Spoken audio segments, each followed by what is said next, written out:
Okay, guys, so tomorrow we have our first midterm. That's during the class time, which is 2:30 p.m. to 3:45 p.m. And so don't stress because, as you know, I take the best out of the two midterms that you guys get. You will have another midterm later. This is just the first one, so just try to do your best. So also I wanted to say that even though I gave you 2 attempts, be careful and be aware that if you use the second attempt, then you will have to start over. That's how I've been notified. If you want to use the second attempt, then you will have to start over, do everything all over again. So that's really time consuming. Start over the question or start over the entire exam? So I know start over the question, but I'm not quite sure. It should be start over the question because I mean, if you already did the previous question, then it should be already done, right? I think it's starting over the entire question. We have that option for every question? So we get 2 attempts for each question? You do, but as I said, you have to be aware of the fact that if you use the second attempt, then you will have to start over, I think, the question. And also... Right away if we get it right or wrong? Sorry? It'll tell us right there if you get it right or wrong? I think so, because you get 2 attempts. Okay. But if you want to correct it, so look at the second attempt, but you have to start over. Also, both attempts should be within the time of the exam, like in 1 hour 15 minutes. You don't get second attempt in another 1 hour 15 minutes. It's just 1 hour 15 minutes, and if you want to use the second attempt, then you have to use it during that time. But again, as I said, be aware of the fact that it's will probably make you start over. Yes, somebody else had a question before. So you mean it's just like the homework where like if you do the second attempt, it starts over from the beginning of the question, right? I think so. I mean, if you already did the questions, some of the questions right, then I don't think it will start. It will make you start over those correct questions, and I think it will be just for the questions you have a mistake. Okay. Professor, it's going to be posted under the tests and quizzes tab? Like the homeworks, it is not available yet because I set starting time tomorrow at 2:30, so it will appear at exactly that time. Okay, thanks. I'm sorry, Professor. Just to ask, so it's not like we're doing a midterm now and like another exam later on in the date, and then you're gonna pick the highest of those 2. It's just that we have 2 attempts. No. You have 2 attempts per each midterm, and I will be taking the best score out of the 2 midterm. That will count towards your overall course grade. Oh, okay. So it's not like just tomorrow we have a chance to take same question twice and that's it. So there will be another exam, actual exam later on. There will be another exam on different chapters. Oh, okay. Thank you. Mm-hmm. Hey guys, so I said before that I will not have review or office hour. I did have office hour before this class today, and I did see some people, but today's class is about chapter 4. Because we already did the exercises that are quite enough for tomorrow's exam. But if you have any questions, if you have a couple minutes and I have a question, will you be able to answer it or? No, you can ask, but then I have to start chapter 4. Yeah, no, I'm asking like at the end of the class later. At the end of the class, okay, that's fine. Yeah, all right, thank you. So let me start chapter 4. But just letting you know that tomorrow's exam is not the only exam that you have to, like, you can improve in the second if you don't do well in this one. Just try to do well. I assume that exam will be like significantly more difficult though, right? I don't know, that this exam also is quite difficult. I mean, if you have not done any homework, then it will be really difficult. But if you did do homeworks and if you did see the questions before, like the questions I solved in class, the exercises I solved in class, the homeworks, then you will be fine. Okay. I'm not testing you guys on anything that is not covered in class. Okay, so today's class is about chapter 4. First of all, do you guys hear me well? Kind of low. Okay, this is about chapter 4, which is about linear regression models.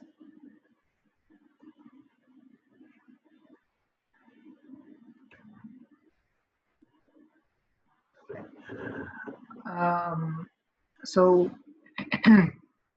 before we had measure. So do you guys remember a measure of a linear association between two variables? Let's say we have two random variables, x and y. Those are capital X and capital Y, uppercase X and uppercase Y, and we had a measurable linear association between the two random variables, and that was covariance between X and Y, right, or correlation, right, between X and Y. So this was before. Okay, let me ask you, does correlation tell us anything about causal relationship, whether Y causes a change in X or X causes a change in Y? No. Yes. That Yeah, doesn't it's say. just a trend. Yes, that's absolutely true. Correlation does not tell us anything about causal relationship between X and Y.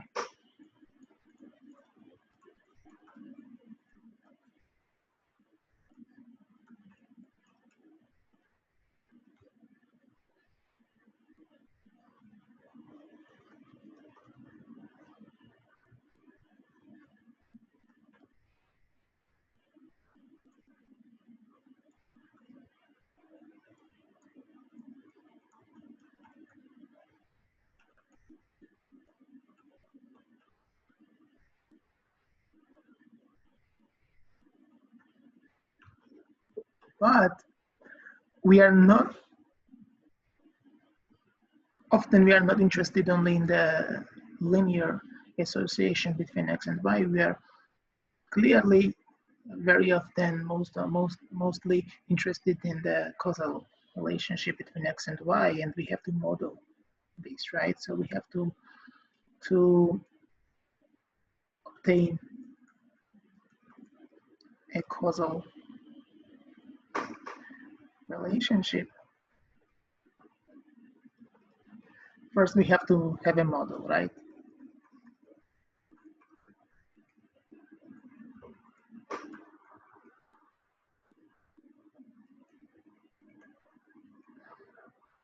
So which is, in this case, linear regression model. Guys, am I clear? Yeah. Yes. Okay. First of all, okay, so let's say we have only two variables.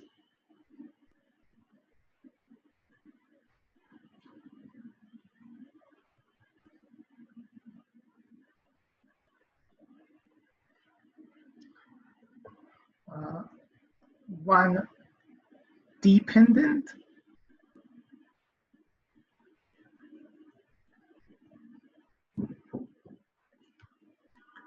and one independent variable.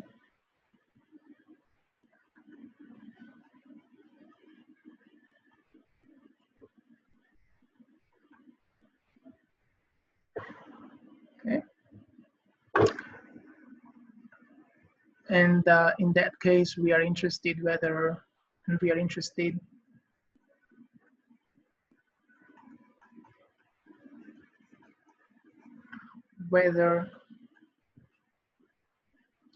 the the independent variable x, so our dependent variable.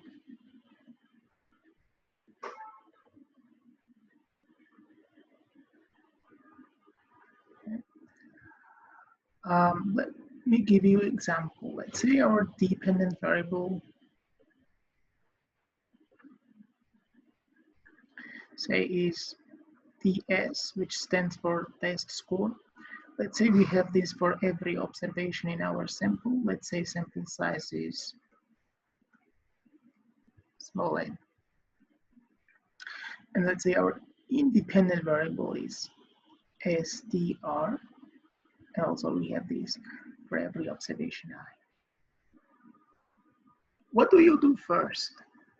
Before you do any modeling, you just plot these the data, right? And let's say we do that, and we may have something like this.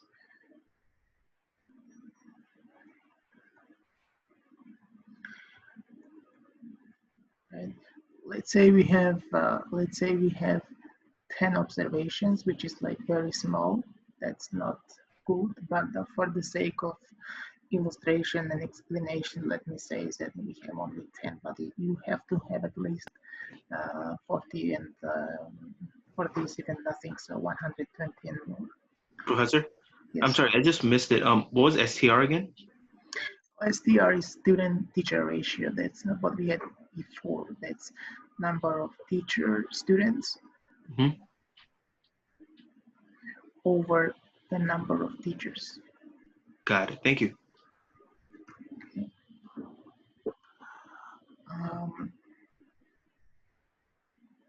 Okay. And we have 10 observations, right? So this may be like this. Let's say this is our first observation. Let's say this is our second observation. Let's say this is our third. Let's say this is our fourth, fifth, sixth, 7, 8, 9, and 10. Let's say this is our 10th observation.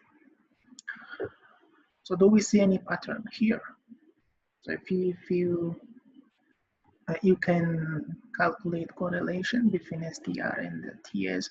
You can even draw a trend line here, like a line here, and probably it is slightly upward sloping, but they're not really sure. We have to draw that line somehow, and that we will learn it in today's class.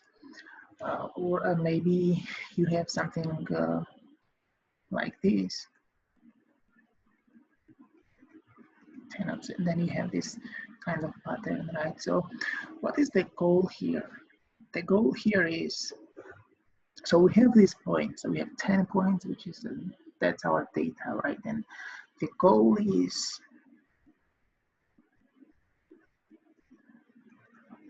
to fit these data points by a best possible line.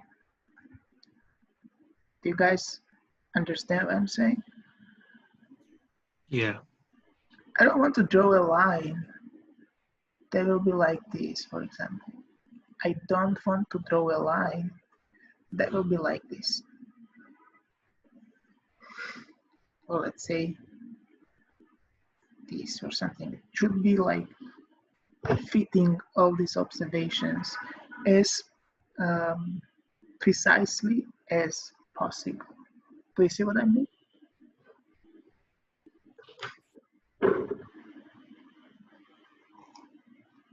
Okay, how do we do it?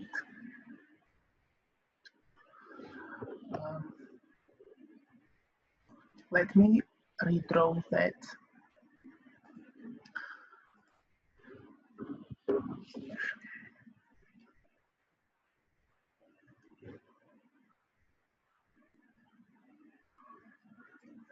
This is our TS. sorry, str, because that's our independent variable. And then we have here ts, right? And then we have our 10 points, right? This is, let's say, point 1, observation, let's say this is observation 1. Let's say this is observation 2. Let's say here I have observation 3. Here I have observation 4. Let's say I have here observation 5, 6, 7. Let's say here I have observation 8. Let's say here I have whatever. So let's say here I have observation 9. Let's say here I have observation 10. Okay, I have all these points, and I want to fit a line that is the best fit. Meaning that this line is close to all these points. This is the line that is close to all of these points. How do I define that? I will define that later, but you get the idea, right? Okay, this is the observation 2, right? That is my second observation. These observations corresponds to this student-teacher ratio, right? This will be STR of observation 2.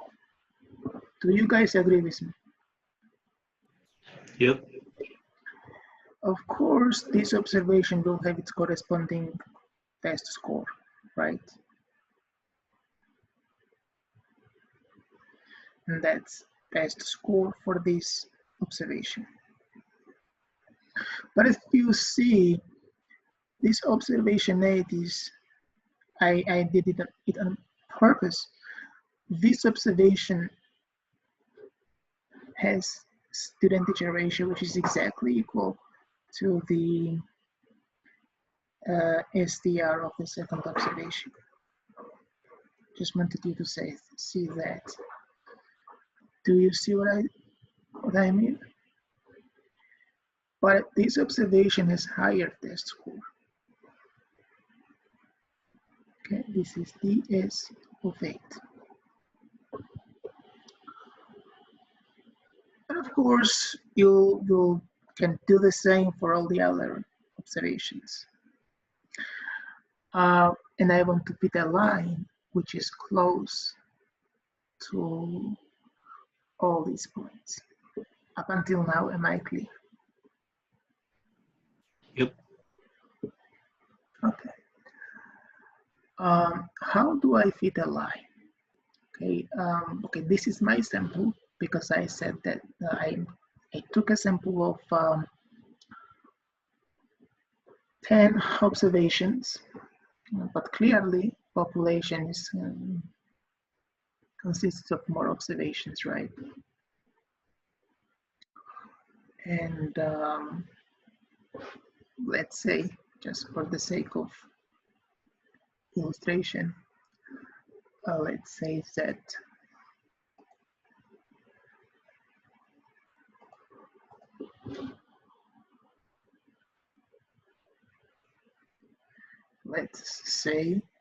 that small n is what?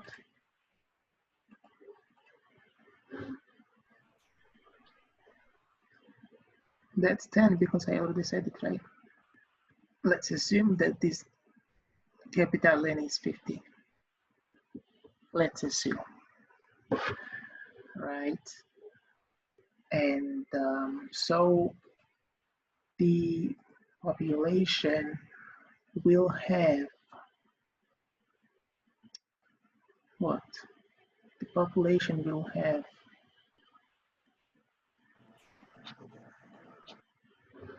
all these points and plus 5 more. Do you agree with me? Yep.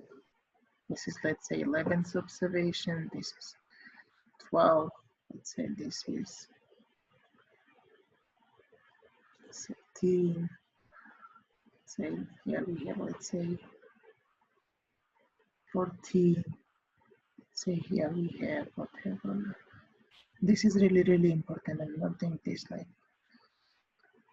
something you need to understand. 15.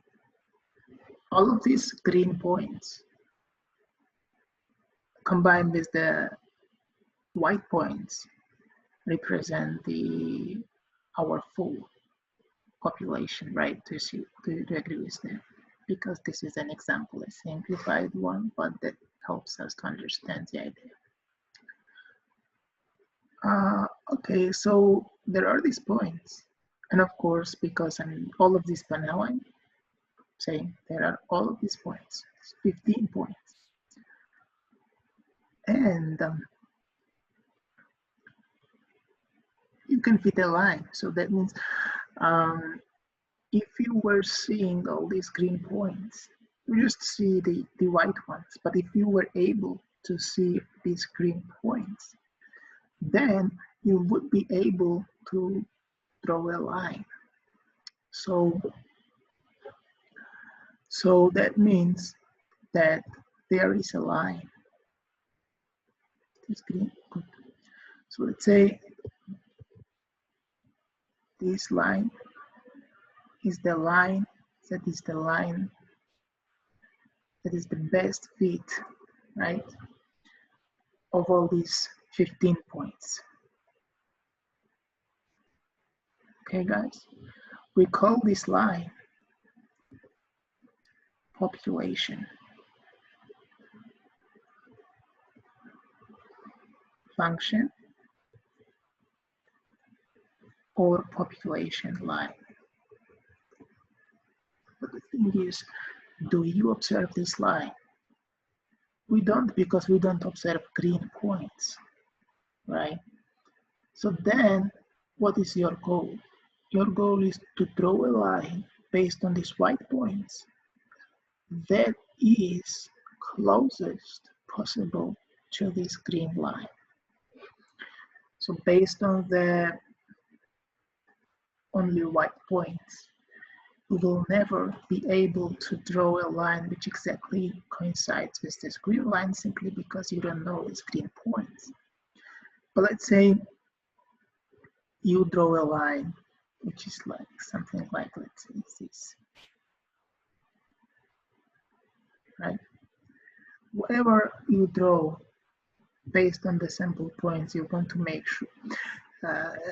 sure that you did your best to hope that this white line is as close as possible to the green line. We call this white line a sample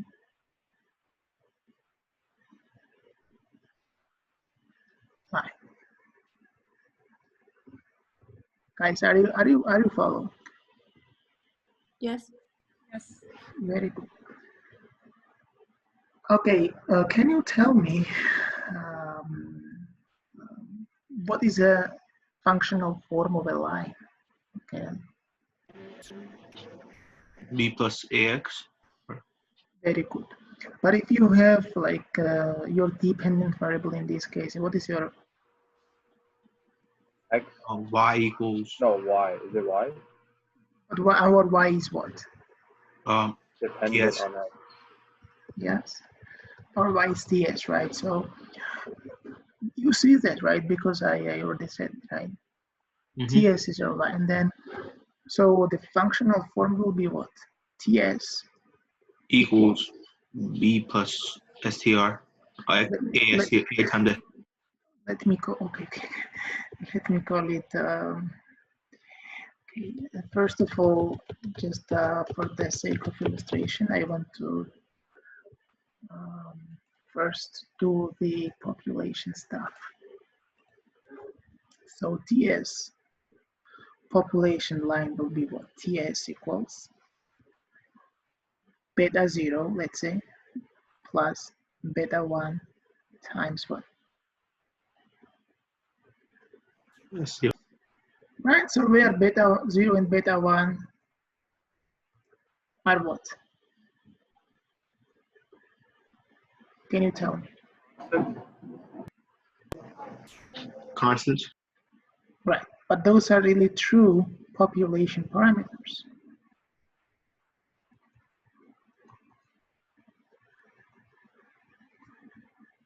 Do you agree with this up until now? Well, can you explain what you mean by true population parameters? I mean that the green line is the population line, right? That means that that's the true line. Because, right, in that sense, those parameters are true or population parameters. Okay, then, but all of these points are, well, some of those points may be exactly on this line, but in this particular example, none of these points are on this green line,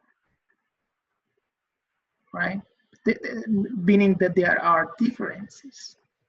Are you talking about on the green points or on the green line? Yeah.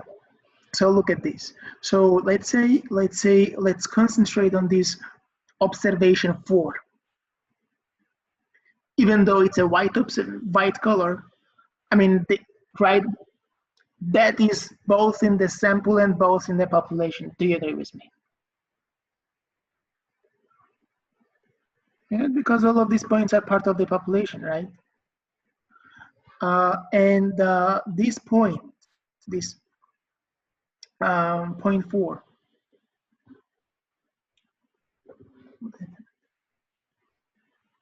point 4.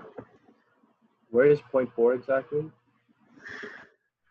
This word document is sometimes. Point 4 is my observation 4. That's point 4. Let me concentrate on this. Oh, okay. All right. This point is not on the population line, right? It is off. Yeah. So the STR that corresponds to this point 4 is here, right? Yes. Are you guys with me? Yes. But if I plug, and that's the actual, and what's the DS4? DS4 is this one, right? That corresponds to this point. Do you agree with me? Right? This is the actual test score for the 4th observation.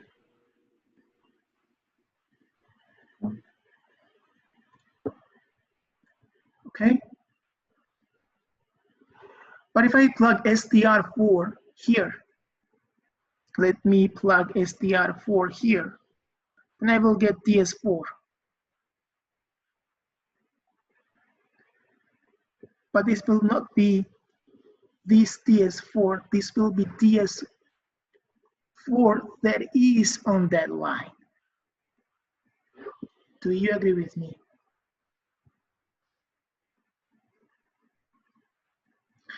If I plug STR4 in this function, I get DS4, but that's not the actual DS4 because the actual is here, right? But if I plug STR4 in this function, I'm getting what? DS4 head. I call it head because that is what is on this line, and that is not DS4. That's what we call this one, DS4 but head. That's, we call this is fitted DS for the 4th observation. Now, take a moment, think about this, and let me know if there is anything you don't understand.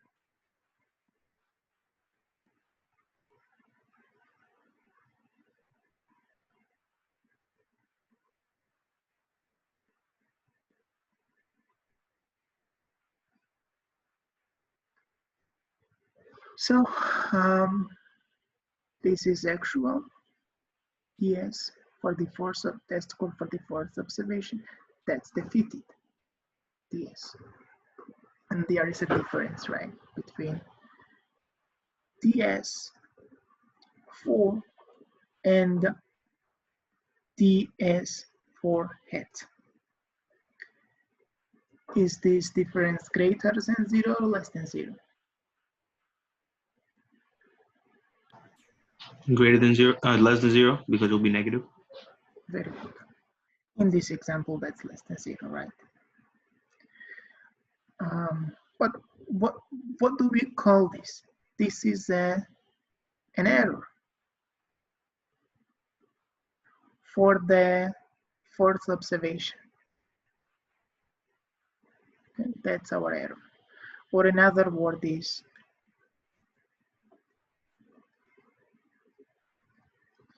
a disturbance.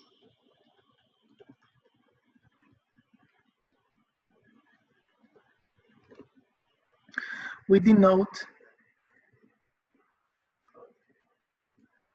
the disturbance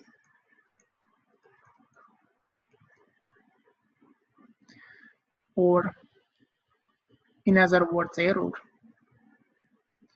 by UI.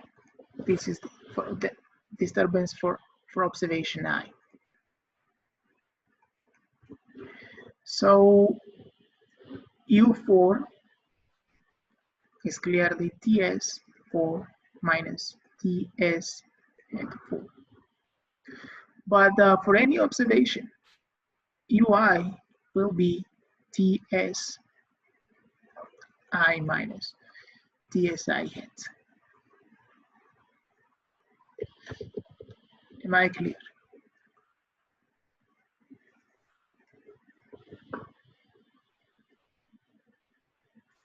Now tell me, look at this figure. Now there will be a test. Now concentrate on this observation 11 and tell me, is the disturbance for this 11th observation, U11, is U11 greater than 0 or less than 0? Less than 0. Do you guys agree with this?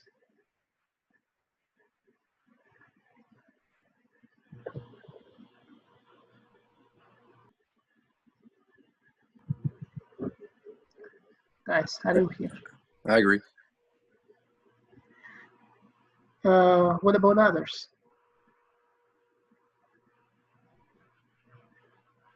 I also agree with that. What about observation 7? This is a disturbance for this observation greater than 0 or less than 0? Greater than. Why? What's the STR for this observation? It's the STR of 7. This one, right? You mean whatever number Yeah. is here. Yep. What's the actual test score for this observation? TS 8. You just go here, right? Yep. What's the fitted TS for this observation? That's the STR, right? For the 7th observation. What's the fitted? TS hat of 7, which is lower than. Which is on the line, right? Yep.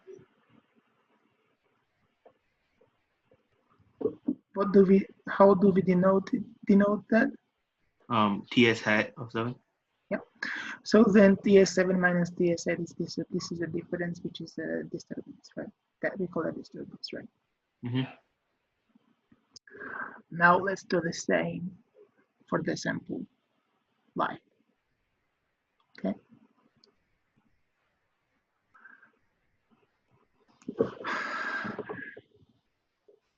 Now forget about green because I think you already understood it.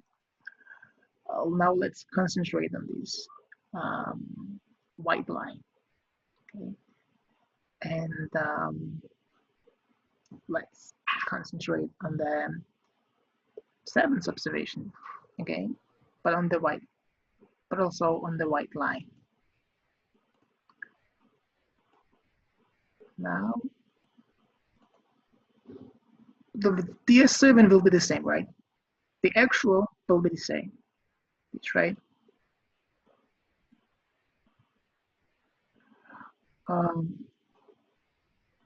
Sorry. What I did was about the sample line, but instead of this, please, everything is correct, but simply I had to write TS7 for observation. That line stands for observation, for conditional that you have STR7, right? That's the expected. This is actual. Fitted will be what I will say right now, but this is not fitted. Fitted is corresponds to this white line. This is expected. Expected TS for the, in this case, fourth observation. Okay. So whatever we said was correct, except instead of fitted, we should have here what I have this here, right? This is TS4, but here will be, this is actual, but this will be what? This will be what? Let me write, this will be expectation of the S7 when you have STR4. Now let me concentrate on this white line, and now we will have fitted, because when you say fitted, that always corresponds to the sample, because you fit a line using the data that you have, that you observe, and those are data that you have in your sample. Now let's go back to this observation 7. The actual TS will not change. The actual TS will be whatever it is here. Excuse me, Professor? Yes. Is the white line T hat or regular T? White line will be whatever you calculate from white line will have hat. Now Okay, so wait, what? Let me say something else. This is, so I had to, so this needs to be corrected. This will be expectation of TS when you have STR4. This is TS4 when you have STR4. This is expected. This is not fitted. This is expected, right? So whatever I did was about, this was about fitted line. So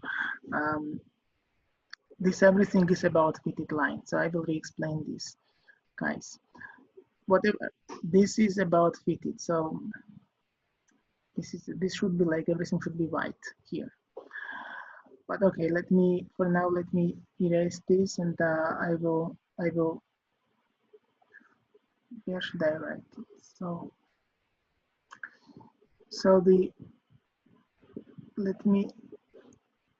So we have observation 4, and we have TS4. This is actual test score for observation 4.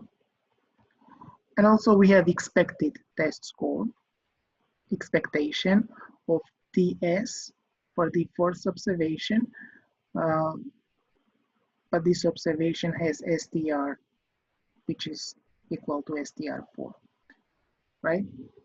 So then the disturbance or error is what?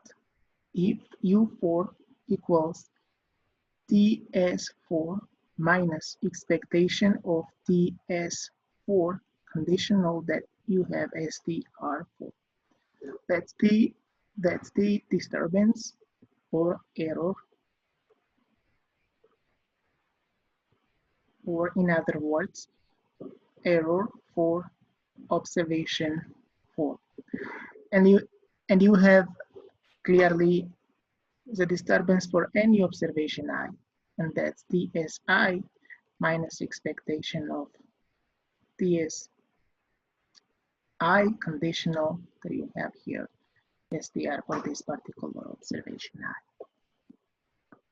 Now this is good for them. Everything is good, but this is U head. I will explain. This is based on the white line, which is the fitted line. Now let me concentrate on this observation 7. Observation 7 has actual test score, which is TS7, but this green line is a line, right? So it has a functional form which is similar to this, but with slight modification. So this white line will be will have the following functional form. TS hat equals beta 0 hat plus beta 1 hat times STR. That is the fitted line. This is our white line. Let's say you plug STR4 in this expression, then you will obtain the, let's say you plug STR7 because I said let's concentrate on this 7th observation, right? When you plug STR7 here for STR, you will get TS head for the 7th observation, and there will be beta 0 head plus beta 1 head times STR7, right? So think about this. Now let me ask you guys, where will this TS head 7 be on this line, on this figure? On the line for which line? Sample line. Sample line. Which is the white line, right? So okay, yeah. that's very nice. So this is observation 7. The actual TS is TS7, and you see it here, right? But if you plug STR7 here and in the sample line, which I did here, you will get TS head 7, and as you correctly noted, that will be on this white line, which is our sample line, where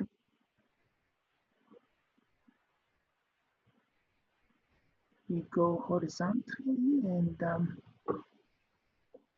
where it crosses. This will be TS7 head, okay? This will be your fitted test score for the 7th observation.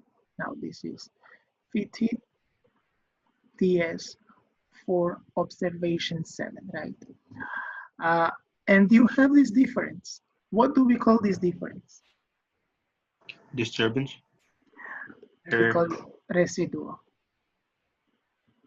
or U head. U head for the 7th observation. This was what? This thing was what?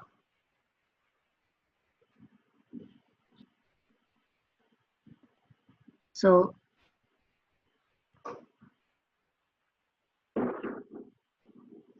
this thing here is a difference between this actual and the expected y, right? So this difference and that difference. This is residual U head for the 7th observation. This will be the error or disturbance for the 7th observation, right? Actual does not change. That's your actual. That's your actual TS for the 7th observation. But this here will correspond to the expected, which is here. Expected test score for the 7th observation conditional that you have this STR7. So the difference is your U7, the disturbance for the 7th observation. And this, as we said, is a difference between the fitted and the actual, which we call U head of 7, right? So U hat of 7 is U hat of 7 is what? TS of 7 minus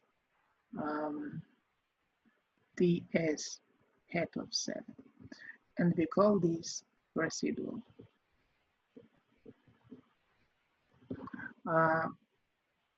U7 we said is TS of 7 minus expectation of TS 7, conditional that you have.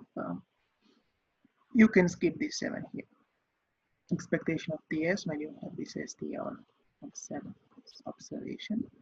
And we call this the disturbance. Or in other words, error. So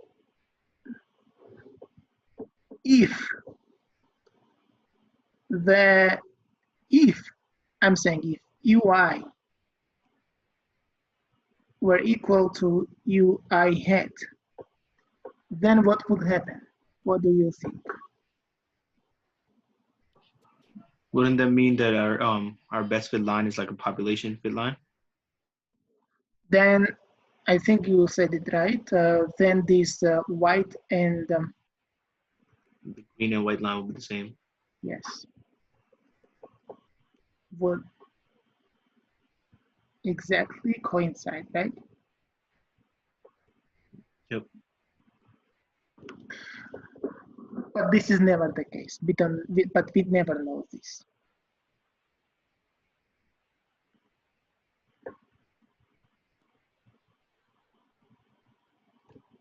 Okay. So let me give you formal expressions for the population line and for the sample line. Once again, I already did it, but let me rewrite. So population line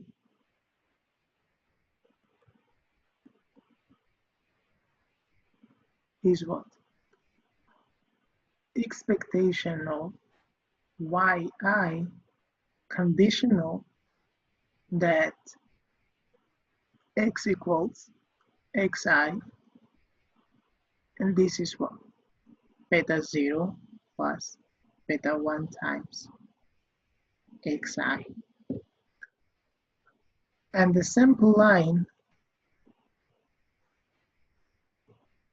is what? Y hat I equals beta 0 hat plus beta 1 hat times xi. For x, we had str. For y, we had ts. Guys, are you with me?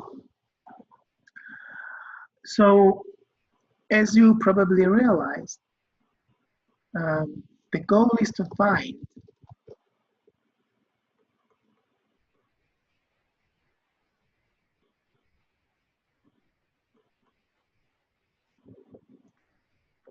best possible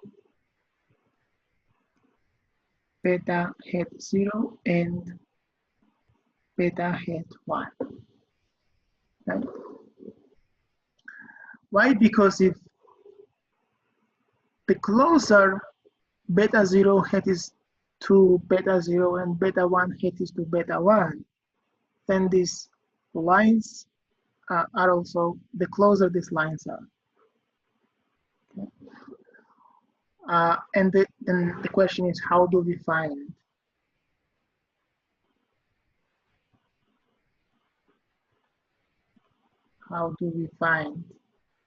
beta 0 hat and beta 1 hat? I will talk about this shortly.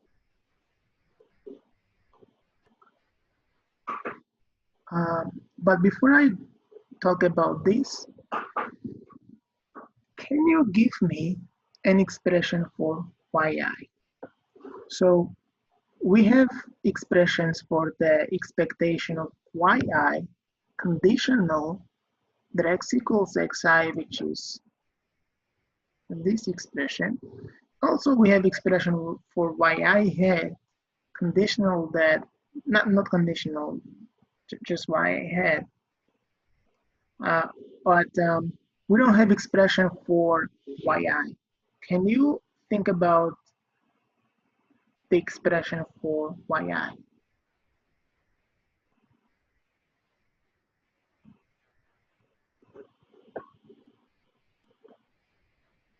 If you look at this figure, right? This is y7, right? Do you guys agree with me? Yep. But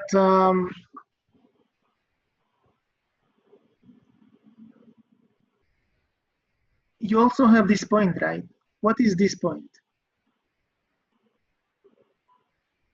What is TS that corresponds to this particular point? That's TS hat 7, right?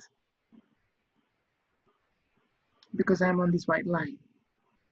This is actual, this is TS hat.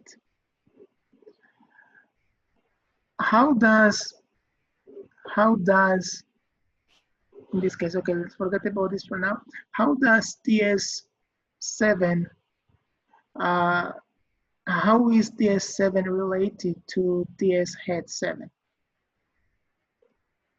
This is TS hat 7 plus what? U hat of 7, right? In that case, U hat is positive or negative? U hat 7 is positive or negative?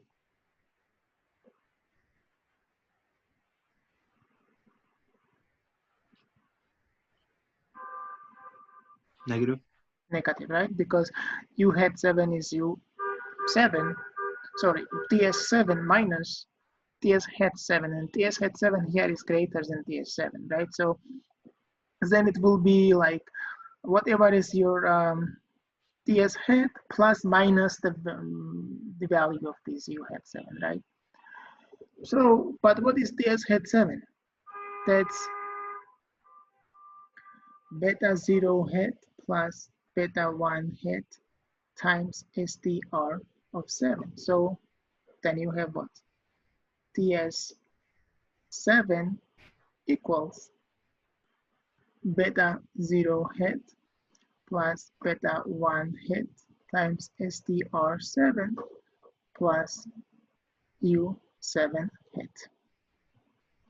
But there's also another representation for TS. TS7 is also equal to what? Beta 0 plus beta 1 times STR7 and plus what?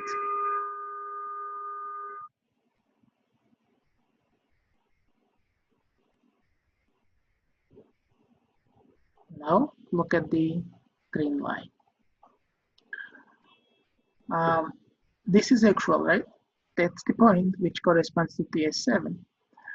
And then you have the expectation of TS7 conditional on STR7, which is here, right? And if you add U7 to this, you get the actual TS, right?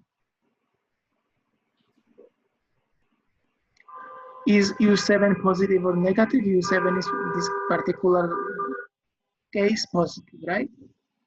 So therefore, you can write that TS of 7 equals expectation of TS7 conditional on STR7 plus U of 7. Do you guys agree with me? Yep. Yes. But what is expectation of TS7 conditional on STR7? That's it'll be what? Beta 0 plus beta 1 times. So look at the that's okay. But you can also, this is for the 4th observation, but the same thing can be applied to the 7th observation, and then expectation of TS7 conditional on STR7 will be beta 0 plus beta 1 times STR7, right? And because of that, you'll have this, right? But you have this not only for the observation 7, but also for every observation. So TSI equals beta 0 hat plus beta 1 hat times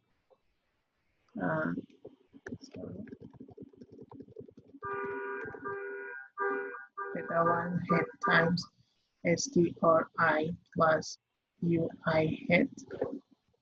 Also, TSI equals beta 0 plus beta 1 times STRI plus UI.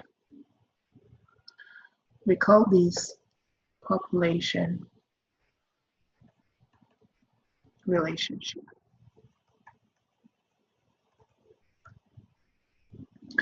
If you knew all of UIs, then you would be able to obtain all of the TSIs, right? So that's it. So now let me go back and let me redraw this figure, and by having less points, you'll be probably better off. So let me redraw the figure. So let's say I have only 5 observations. This is my first observation. Let's say this is my second observation. Let's say this is my third observation. Fourth. Let's say here I have fifth observation. Right?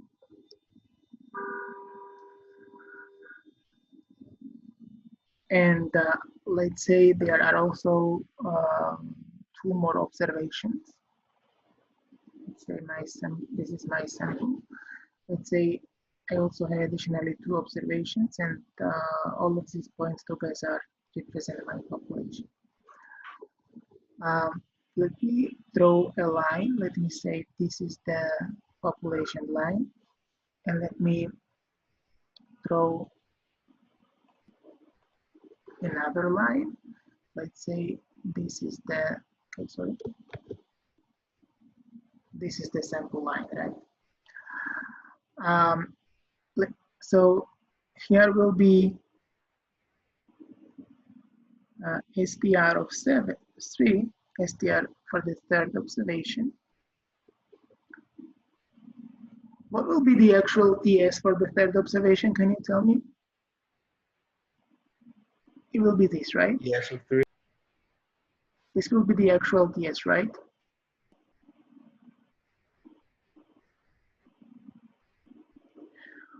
What will be the expected TS?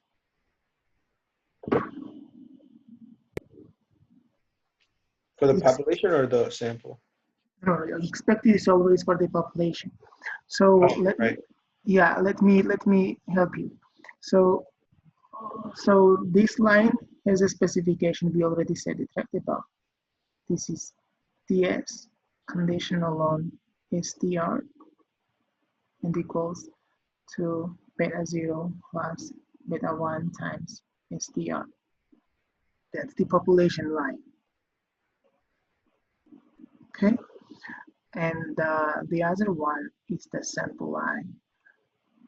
And what's the formal specification of that?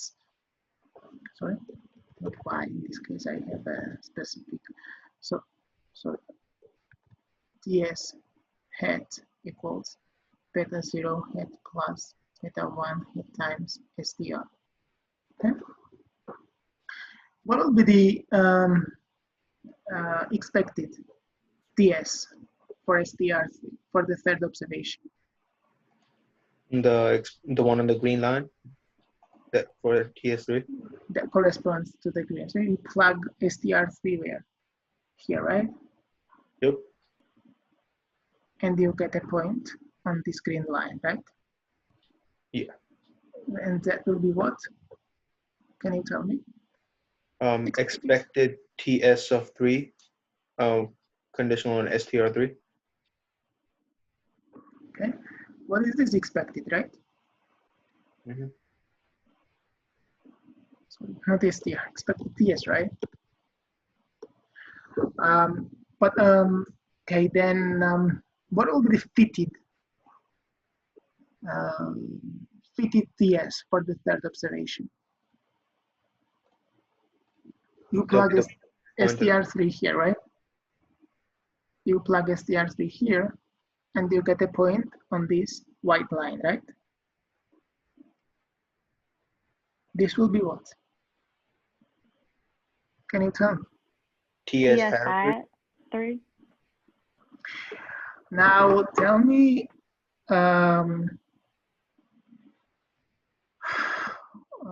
what is U3? Do you remember?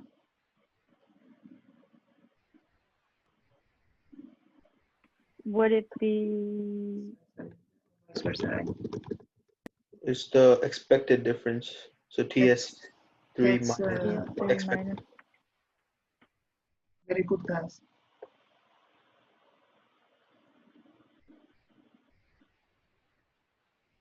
So where will it be here? This, right? Between the actual and the green line? No. Yeah, true. Which is this, right? Yeah.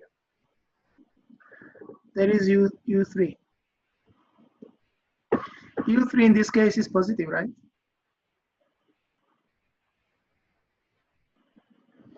What about U hat 3? That's TS3 minus TS hat 3, right?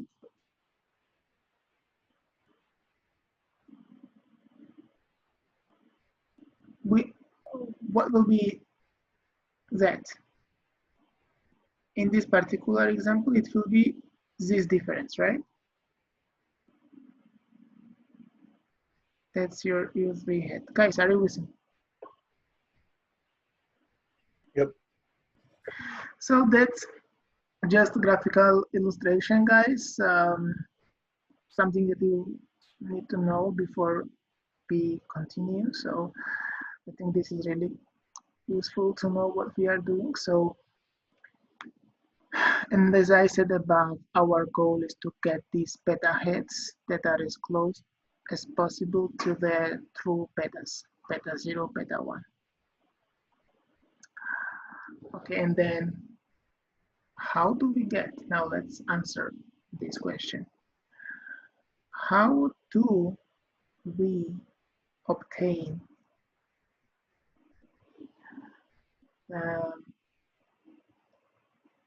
beta hat 0 and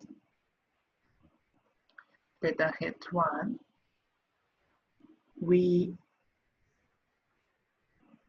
use one of the econometric techniques, the very famous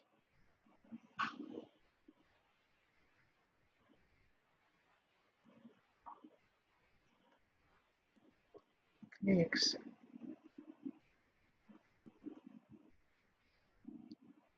namely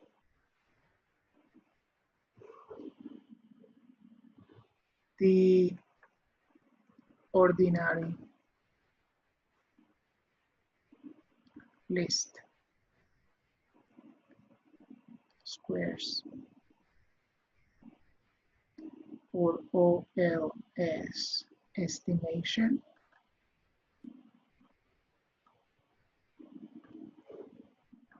and what does OLS do?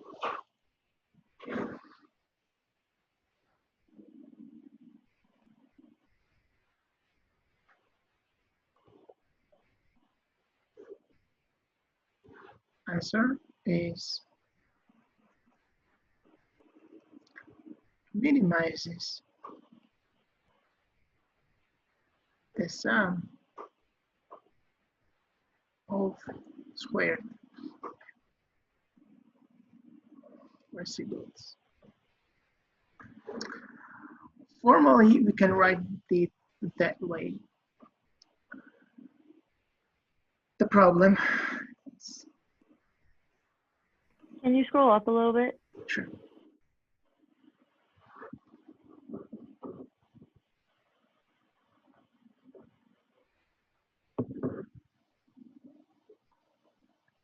The problem is minimize the sum of what? Squared residuals. UI hat squared. Sum runs from 1 to the sample size n, and you are minimizing this with respect to what? Beta 0 hat and beta 1 hat. Now tell me, where do you see beta 0 hat, beta 1 hat in this expression? Except this place.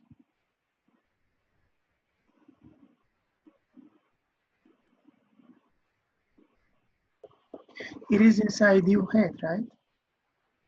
Why? Because what is U hat? Remember?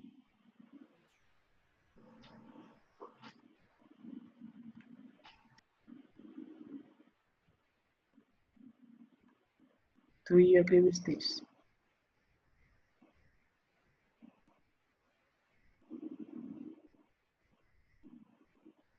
And this is yi minus what?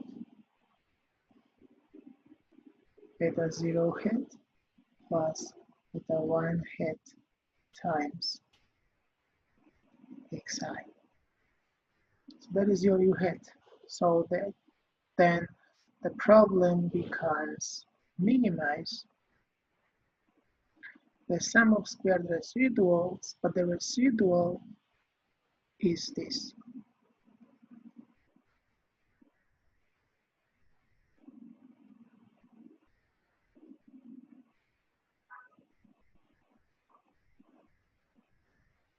Squared for all I to your sample size with respect to beta 0 hat and beta 1. Now I will stop here.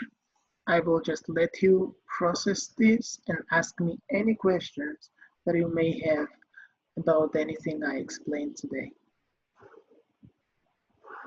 So, waiting for your questions, guys. What is it you didn't understand? Why do we minimize with respect to beta hat and beta 1 again? Because I want to get beta hats. Because I never observe beta 0, beta 1 because I don't know, I don't have information about information, right? So I have to have the estimates. Got it. Right. So I want to obtain the best possible estimates. So how do I do it? I do it by the ordinary least squares regression model, which is proved provides best possible estimates for the true population parameters. So beta 0, if you estimate this by the OLS under certain assumptions, if those assumptions hold, that I will talk about them in the next class. If those assumptions hold, you obtain beta 0 hat, beta 1 hat. Those are the best possible estimates.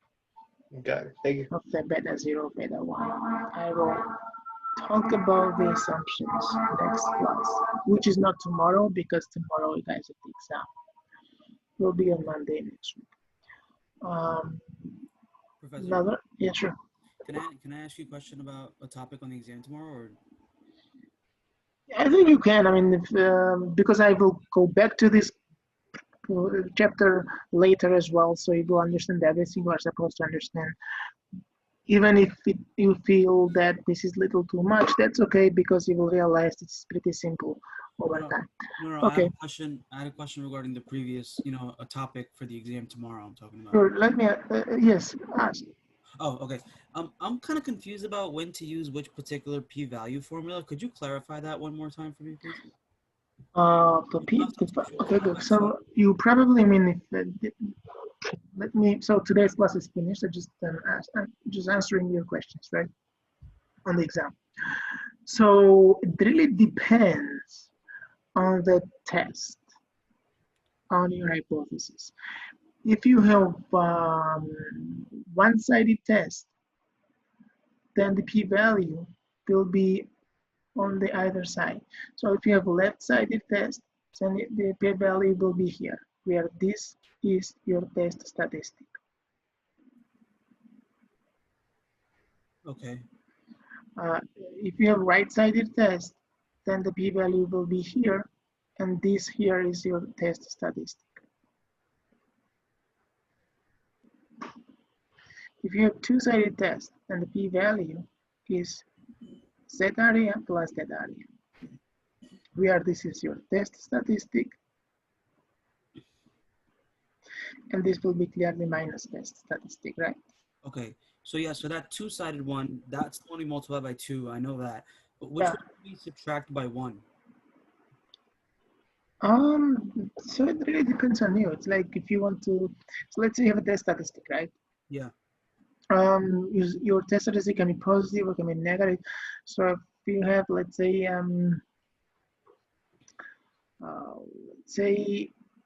your test statistic, let's say is, let's say 2.12, whatever, right?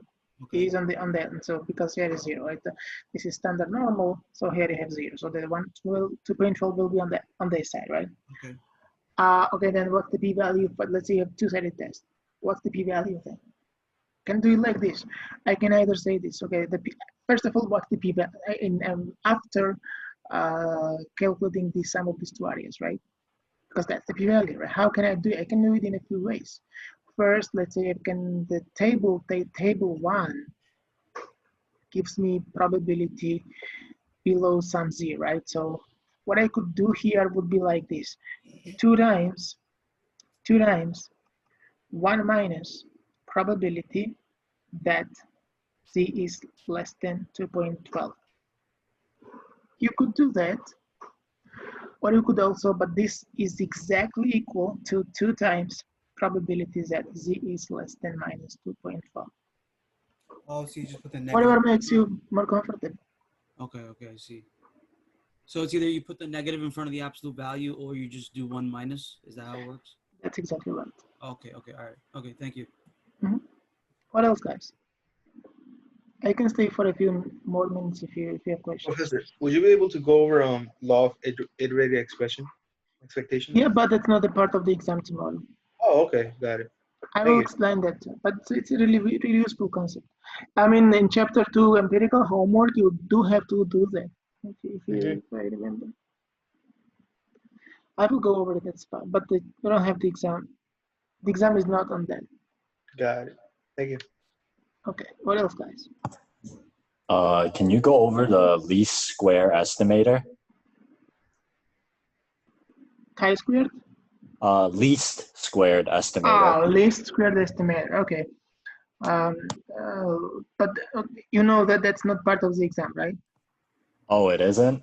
I don't know. No, I saw a homework question on it, so I thought it was. No, but you shouldn't. That's part of the chapter 4. I think it was on chapter 3 homework though, if I'm not mistaken. Never mind, guys. It's not part of tomorrow's exam. So we should just pick and choose the questions from the homework based on the actual lessons that we have and the topics we covered, right? Right, because I'm not giving you guys. Clearly, you have to have gone over my notes. Yeah. And recordings and problems I solved in class, and I'm not giving you anything like that I have not covered.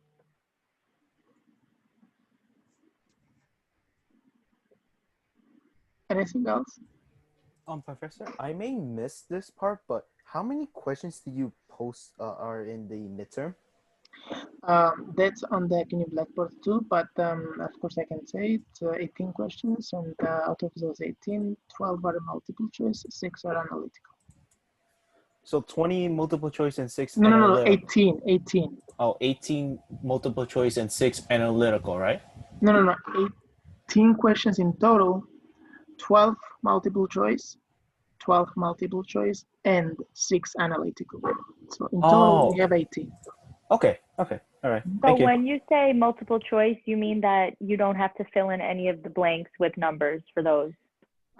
First of all, I have to be more precise. It's around 12. It may have like 10 or it may have a little more, but it's around 12. And it's like filling in the gaps or picking the right answer.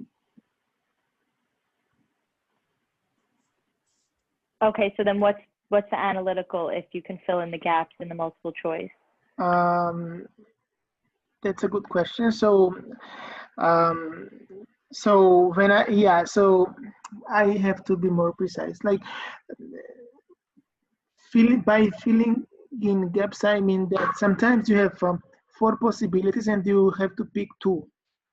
Sometimes you have to pick 3. That's what I meant by filling in gaps, guys. Oh, okay. So like Because you you can know have that 2 kind or of 3 answers. Yeah, that's what I Okay. meant by that.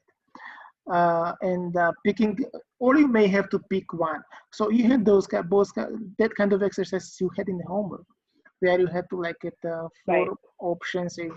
Sometimes 2 of them were correct, but this is what maybe I'm not precise, but that's what I mean by the filling in the gaps. Okay, and then the analytical is like you have to put in the actual number. Actual numbers, that's right. Yes. Okay, thank you. Mm-hmm. So 12 and 6, right? Yes, yes. All right, thank you. Mm-hmm. Okay, guys, so if you don't have any questions, I will continue this chapter on Monday next week. Tomorrow I will, as you know, you have the exam and I wish you good luck. Don't stress because you get the second chance. Just try to do well in this first one and you will have to write the second as well. Otherwise, you only get the best out of 2 if you write both.